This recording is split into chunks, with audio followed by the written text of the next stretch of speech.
โอ้ยวัดบอดีจ้าวัดบอดีค่ะพี่น้องพอได้เป็นวัดเด็กขึ้นจังบอดีเลยค่ะเสียงมือทุนมันติดกันเลยจ้าหัวมันก็สีสวงๆค่ะ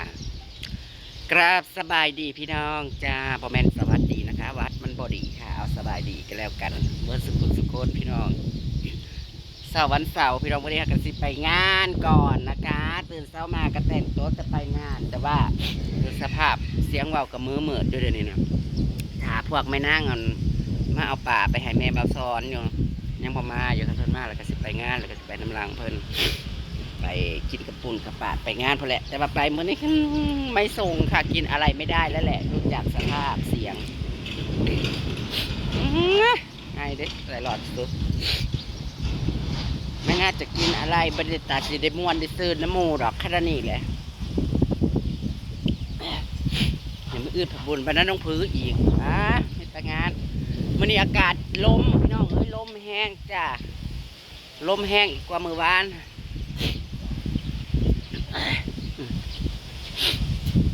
ใช่เลยยังบ่พาลูกออกอยู่อันนี้ก็ได้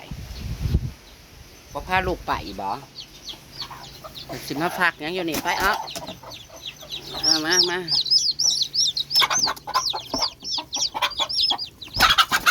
น่านออกเด้อบักโคล่าออกเด้อ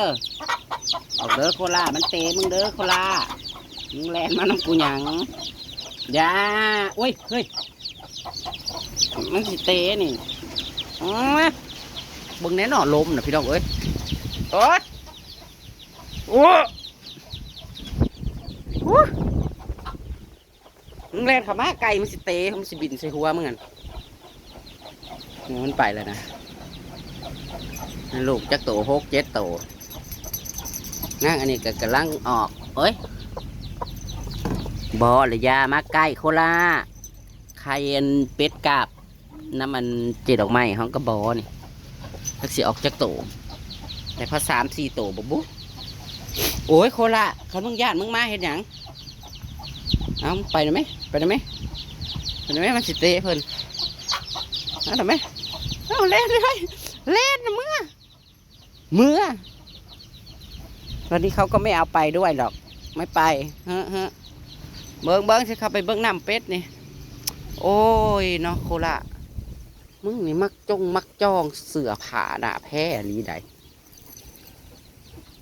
ยังอยู่ดอกมาแมลงจังสิเปลี่ยนหายเป็ดน้อยกระจายตัวใหญ่กันใหญ่โคโลดขึ้นยศป่าเพิ่นจักโลตายมันแข็งมันเลยแหละอุ่นฝ่าทลายโจรไว้มันลืมกินแล้วได้ดิพี่น้องสิกินแล้วสิล้างหมอไว้ซะฝ่าทลายโจรพี่น้องเลย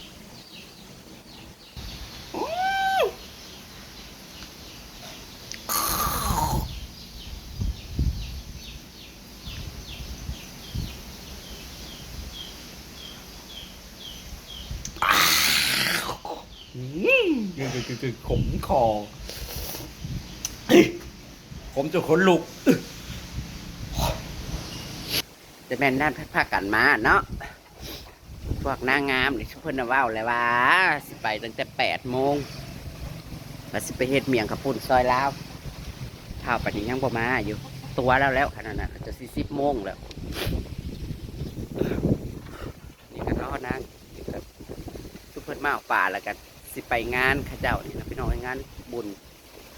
เฮือนข้าเจ้าพร้อมในบ้านนี่แหละก็จะไปเลยรอปกนางมาเอาซะก่อนไปคมคอได้บ้านเลยแล้วผู้ให้หน้าป่าสิไปก้อนแล้วพ่อเองโพหน่อยโอ้ยคนละโพบักโมบักแต่งโพมันจะน่าคอยไปเลยซีแซกแล้วจะ7 โมงจะน่าคอยไปเอาทา11 โมงคันว่าเลยว่าสิไปนะ8 โมงบอกว่าอะไรทานมาจะเถื่อแจ็คแย่เนี่ยกับผู้บ่าวมาเล่นดึกบ่ไปเล่นผู้บ่าวดึกจ้าอ้างข้างใจไปก่อนโบหูไปแล้วพวกนางไปก่อนจ้ะพี่น้องค่ะ จ้าน้ำมันละลาย เมี่ยงกระปุ่นบ่แม่นแล้วเฮ็ดแล้วหรือว่าเอื้อเพิ่นถ่าอยู่ในทางแว่บอกคือว่าใช่ทางหน้าแล้ว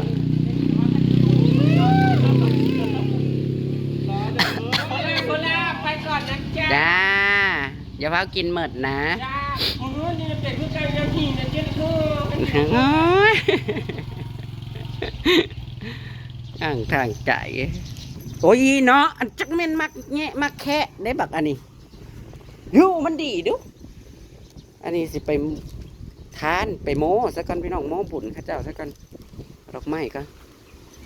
สิไปโม้บุญสักกันสิไปน้ำล้างพวกน้ำพี่น้องเลยโม้บุญซักแป๊บหนึ่งเมื่อคืนหนึ่งกับอัมมาลาโทรไปกินอันนี้คริสต์มาสกับฮอนบริไปพี่น้องเอ้ยทำมาอะไรแสบจมูกแสบคอแสบหยังเข่ากินยาแล้วก็นอนคืนนี่ค่ะนั่งปล่อยอยู่ค่ะบริไปค่ะเพราะว่าย่างกับFCเพิ่นเลี้ยงครอบครัวเพิ่นเนาะก็เลยบริไปนะคะคันว่าเพิ่นเลี้ยงทีมงานกันยังว่าเนี่ยบริไปนะคะได้นั่งปล่อยยานางค่ะเพราะว่าใครบ่มีผู้ใดได้ยังข่าวกับบริไปค่ะนะคะเดี๋ยวตามคลิปไปบ้านบ่าวสอนคนละพี่น้องเอ้ยตามพวกนางไปนะคะอเล็กคือไปใส่สุดงามใส่ตุยๆบ่ได้ใส่สุดงามมาฮอดบ้านบ่าวสอนอีกแล้วพี่น้องมาอีกแล้วบอกมาเมื่อวานนี่มาอีกแล้วคันว่าแล้วว่ามาสิมาแต่เช้ามาบ่แม่นเอื้อยเฮ็ดแล้วเบิดแล้วบ่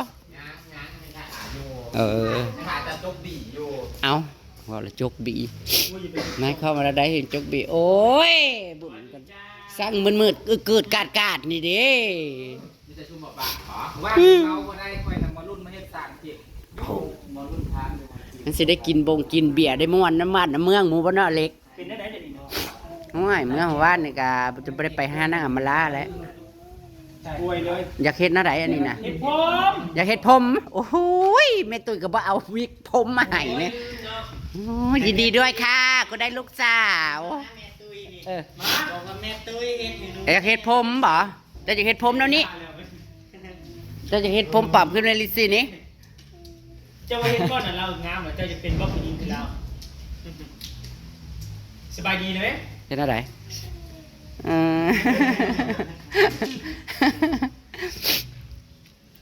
ใหญ่แล้วปีนี้ว่าวทองนะปีนี้ว่าวทองแล้วฮะ สองนิดนึงมาไว้ เขาโรงเฮียนแล้วเนี่ย อนุบาลสอง บอก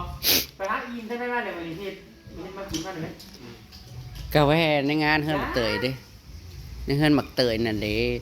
เฮ็ดบุญเฮือนตันแซ่บใบน้อยแซ่บบ่ มาหลังเลยนะ สิกินแต่กระปุ้นซันแซ่บ มึงเน้น สิกินโยมกินแย่ เรากัดจ้ะบัดซอกอื่นเลย ใช่จะแม่น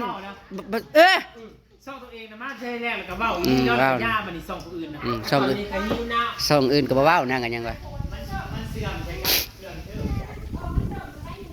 ยัง งึงะโอ้มีจอกแปกน้ำจอกเปกน้ำอีก มีเจาะเป็กนะมั้ง หลังมาเรียบร้อย ไม่มีสัญญาณ คันมี3มื้อก็จะได้มา3มื้ออยู่เฮือนบ่าวซอนบุญ จุ่มเก่า ชุมเก่า เก่าแล้วมาเอาไปได้ถุงน้อยเลยไปจักข้างเลยว่าเฮียแล้ว ไผเหีย นี่ เอาลืมบ่ ก็มาลืมว่าเท่าที่ว่าบ้านนั้นมีมันที่ลงนะคนแล้วอ้าวมันที่หอดหน้าเราเลยมาชนะ สลืมไว้ลืมว่า ได้แรกก็ได้มาเถ่าได้ลูกได้ตัวเลยมันลงทางเนาะเรื่อง มื้ออื่นน่ะมึงไปอยู่อ่านคืมทำพระนะ แต่ว่าอยากไปแล้วคันมาแจก เอ้าคันมันแจก ก็จะไปโยก บ่เลี้ยวฉันกับคันเธอไปกับสิฝากแต่ว่า แต่ก็ได้ไปแต่ผมจะมาไปคนกับ แล้วฝากโฮมไปให้ต้อม บอกเขาได้ต้องเป็นโต มันกับมีแต่กะแต่งานมื้ออื่นก็ซุ่มแซวอยู่บ้านนั้นน้องพี่เอ๊ะ ไปพักมามึง บ่ได้พักเลยสาว ไปยุ่งเคยคือสิแมนในเขตเมืองสะพอนหรือว่าคอย อุ้ยคนกับมานั่นมาใหญ่กว่าวัดอันนี้น่ะปีนึงบ่วัด ป่าอย่างนี้ ฉีดยา ขันรถไปเหยียบในแห้งจำกันพอดีเป๊ะ อันนี้นะ ตาสะบ้านในเฮ็ดกัน ตัวหมกใหญ่นี่ แล้วมาซื้อผักมาว่างซื้อผักก็ซื้อ บุญศีลกินทานช่วงนี้กันเลาะบุญบันดาลบุญบันนีเป็นวัดเป็นไออยู่กับบริยูจ้ามาหาเผยแพร่ หน้าหัวเมื่อย มาหาเผยแพร่เฮอหมู ปั่นกันเอา ปั่นกันเหรอวะเฮ้ย ม สิจะมากินแต่ยาเนี่ยไม่ได้กินมึงแน่ผูกเบียร์กับผูกสิได้กินได้ยากนะหมูบ่เฮ้ยก็สิได้แต่ว่าเนาะบุญหมูเลี้ยงทั้งเทื่อกะบ่มีปัญญากินเลยอีผมไม่มีปัญญาน่ะกินเลย กินจะให้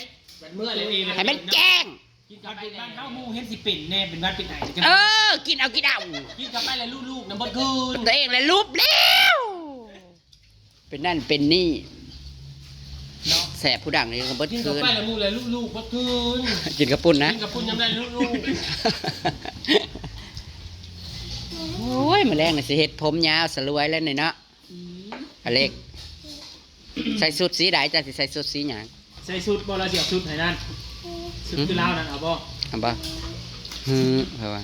จะอยากใส่ผมอยากได้ผมยาวบ่ เอาบ่กับโปรงสีแดงก่อน กระโปรงสี บ่ได้ถือมานำบ่มื้อนี้บ่ อืม กันมาออก เฮ็ดได้สิได้เปียสิได้เปลี่ยน กับประกาศใส่ในชุดงานบัดเกิดแบบว่ามีส่วนย่องเนาะ ก็ยิงเอาเว้ยยิงตีนแตกไว้ ยังมาลาดญาติเอาของไอ้ชี้มาใส่พอได้ใส่แน่ เกือบขูดจนขาดวะจ้ะเขาใส่เขาได้แต่2 นิ้วก็ใส่ ถือว่ายังมายับออกอยู่นี่นะถ้าปีนี้นายคนจ้องกับบ่มาชุดกับบ่ได้ให้กับมือ แต่เก้าน่ะซ้ำนี่นะทึมทำเลยได้พี่น้องเอ้ยแต่ว่าปีนี้คือยังเงียบเงาอยู่น่ะ เงียบเงาจักหน่อย ก็ของมาแต่ก่อนบ้านก่อนเมืองเขาต้องสู้ มาแต่ไกลคันผู้เฮ้ย บ่กับมือปีนี้กลางว่าเงียบไปรีได้มันคงจริงจะไปใกล้เฮ้ย อืม มันบ่คันบ่ว่ายังบ่ได้ใช้ข้าวกับสมไม่รอ สมแล้วบ่ไว้ น้ำพื้นก็อย่างง่ายอยู่แล้วปีนี้เนี่ย แนวใด แห้งอยู่ในวาดรูด แค่นี้เป็นเจอกระปุกไปแห้ แห่ในวัดเอารมณ์นะมันเมื่อยเลยหลายเทื่อแห่หลายเลยก็ได้มึงหอบบ้านหอบเมืองแล้วเบิ่งฮ้อนเขาจะ ถ้า ตาย ที่ข้าก็ใส่ชุดนี่ก็สิใส่ โอ้ยข่อยก็ใส่อยู่ตลอดแล้วข่อยนะ อืม ก็ให้มากันกันเขาว่าเลือเปิดเสื้อได้ลูกครัวกับบ่มีกับพุทโธ ไปหอดบ้านกลางป้าเปิ้น เวชอาย โดนมาเอาเขาว่าพี่แม่ ก็ยังบ่ได้แค่บ่ได้วัน ยังบ่ได้วันยังสิมาย่านเอายังมือหนึ่งมือที่ยาว ปังไม่ไหวนะ ไม่ได้หรอกจ้า ปังไม่ไหวเนาะเมื่อวานน่ะ ฟังไม่ไหวจะจำเมื่อวาน4กิบนะจ๊ะ จ้า คลิปละ6,000 เวิร์ดสอนเบิ่งแหน่สิบ่ได้เดือนละพันเนาะได้ สิบ่ได้เดือนละพันเนาะได้จ้ะห้วยขึ้นไหนห้องเธอน่ะขึ้นอยู่ผู้เดียวห้องฉันก็บ่ได้ขึ้น คลิประยักพอมึง อันนี้เขามันเป็นเจ้าพ่ออยู่แล้วเจ้าแม่เดี๋ยวนี้นะนางสีนี่ตายยิงแขวไปย่างเดียวค่ะ สอน ดับแนวน างสีกันดาว นางสีกันดาเซตประกองดองแล้วค่ะทั้งเป็นวัดเป็นไอ เจริญเชื่อ ถ้าเขาบอกแล้วก็เศร้า สมบ่ มึงแล้วก็คือเก่า หัดคือมักนิยมเอาของราชทายาแบนน่ะ น้ำอีเมลมันคือแซ่บแล้วขอบคุณเช่นน้อย ตัวเราเอามาจะมาดูดมไส้ได้เมื่อวาน บ้านนี่ก็10 โลนะก็เบิ้ลไปได้มานี่มา ซีมได้นะซีมน่ะ10 โลกับเบิดเลย เอาไปกินหน่อยแม่เอ้ย เดี๋ยวห้าวประท่านก็กิน ขาดน้ำแข็งซะก่อน บ่ได้กินตัวนี้ก็ตายยิงแขวพอดีแหละเอากินก่อน กินตัวใดแต่กินตัวแดงบอก เขาสิมานั่งเบิ่ง กินน้ำแดงเนาะ น้ำแดงก็เรียกเอา เรียกมาพูด มาเด้อพี่น้องกินข้าว กินฉันน่ะไปแวะกินในงานแล้ว พูดแล้วนะ สิกินแต่กับปุ้นบัดนี้กะสดแซ่บๆตุ้ย ยังสมภาพอยู่เนาะ ๆเตรียมยามันเลยไปซื้อยาน้ำอี5รุ่นก็เบิด200 กว่าบาทอีกแล้วเดี๋ยวนี้นะ เฮาน่ะเบิด ยานี่แล้ว เขาบ่ได้ถือมาครับเฮาเป็นบัตรมากินนี่เฮาเบิดนะอัน975 บาทหรือจดถวายค่ายานะ4หมอใส่เขากระเทียมนะ มือก่อนก็เมิด500 กว่าบาทแล้วรวมกัน จดเบิ่งให้กันหมดซื้อจดเบิ่ง แล้วก็มือนี่อีก200ก็สิพอพันแล้วกินยานะเบิ่งนี่โหดโพ เจ้าอีกก็บ่ได้บ่ได้ดีนะ โอ้คือดีจะตายมาต้มกินแต่ฟ้าทลายโจรคมจะตายเมื่อเช้าเลยเทถิ่มแล้ว ไปเป็นลมของเป็นยา เป็นกระดาษอยู่หักกับพ่อให้จะมอนอยู่ไม่ได้มันคันหูดังเลยโอ้ยกินชิฟฟี่สกอนซื้อทักชิฟฟี่จักดีคอเจนกินตีมันกันนะคอมันแดงมาถึงขันว่าเจ็บแพงแต่ว่ามันกับเครื่องเดมันแดงไปไม่เลยจ้าพี่น้องมือที่2มือนี้นะยันตุ้ยว่าสิแจ้งตุ้ยว่าตัดคลิปหน้าก็แล้วกันจ้า อันมานั่งแป๊บเดียวนะ ทำงานให้เขาไปดักโจ๊ก อ๋อไปว่า ทำงานไม่ได้ซ่อนไม่ได้ใส่ อย่างนี้อีแลได้พรมมาอีกเลย ได้ผมใหม่เลยบ่ย่างน่ะก็คืออยู่ได้ซ้อนยินดีด้วยนะยินดีด้วยนะคนได้ลูกสาว ยินดีด้วย ย่างน่ะก็กระแดบอยู่ขึ้นเรื่องบงนางอเล็กซานดรา เสียงมันเมาเฮ้ยก็มันเมานะเมาชื่อ น้ำใช้เสียงแต่ ย่าอันกันเว้ากับย่าน่ะเว้าผู้ไทยอยู่บ่ว่าผู้ไทยอยู่เว้ากับย่าน่ะ ล้างหมดแล้ว เออ เดี๋ยวพอคนพาบักไทยดิ อืม บักไทยก็บ้า ร้านใส่ไปพี่น้องคลิปนี้เก็บภาพบรรยากาศไว้เสริมนี่แหละจ้าตอนนี้นานแล้วแหละจ้าตั้งแต่6 โมงเช้าคุณถ่ายคลิปนะ ต้องทำแบบ